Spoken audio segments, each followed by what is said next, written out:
6 hectares. Sakop, Barangay Lehos. Ayan po. Ayan. Ang ganda ng kanyang area dahil patag at ang frontage po niya ay kabilaan. So, ayan po. Maganda po ang kanyang area. Kabilaan po siya. 6 hectares. Ayan. Barangay Lehos. Ganda. Ganda.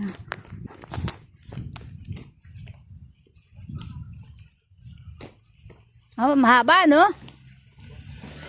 Mahaba ng mga frontage, oh. Mga tabing kalsada talaga, oh.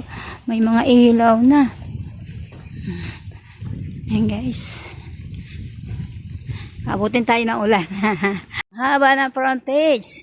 Dito po tayo sa Indang. 6 hectares. Ayan. Ito na po yung boundary. Ayan yung boundary. Ayan. Paano malaman? Ito po yung boundary ng 6 hectares. Ayan, patag po yan, sir. Sabi mo may ilog, ano? Ito may ano siya, sukat. Wala. Ayan. Ayun. Mula doon sa motor hanggang doon sa parang pakabila. Square pa. O siya, sige, sir. Halika. Abutin tayo ng ulan. Ayan. Payag dito sa terms. Ayan.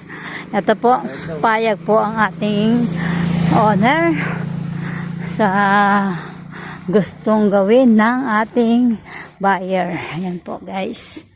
Napakaganda po ng property dito. Kapit kalsada. May shortcut po tayong papuntang Tagaytay. And then paglabas po natin dito ay mahabang kahoy circa going to Mendez na Sabungan. Ayan po, guys. So ang ganda po. Ayan.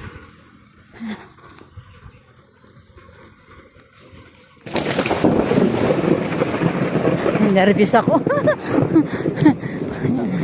Nervous tayo. Ayan po. Ayan. Ayan po yung entrance. Ayan. Ayan po.